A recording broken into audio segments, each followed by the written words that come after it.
పెద్దవాళ్ళు వెళ్ళిపోతే జారిపోతే యువతరం ఆలోచించవలసింది ఏమిటంటే మనకు ధైర్యం చెప్పేవాళ్ళు ఎవరండి?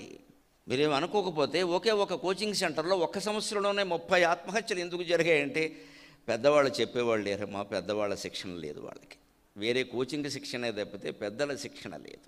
మేనమావలు లేరు, మేనత్తులు లేరు, పెనతండ్రులు లేరు, అక్క చెల్లెలు లేరు, అన్నదమ్ములు లేరు. ఏ ఇంట్లో చూసినా లింగు లిటుకు ఇద్దరు ఉంటారు ఇక్కడ. అందులో ఒక ఇంట్లో లింగే ఉంటాడు, లిటుకు ఉండడు, ఒక్కరే సంతానం. ఇక ఈ భార్యాభర్త తోంసుంటా దెబ్బలాడుకుంటూ ఉంటారు. ఈ దెబ్బలాటల మధ్యలో నువ్వెందుకురా, నిన్ను హాస్టల్లో వేస్తా, అయిపోయింది వాడి పని. అది పెద్ద ఏదో వాడి కోసం చేసిన త్యాగంలాగా.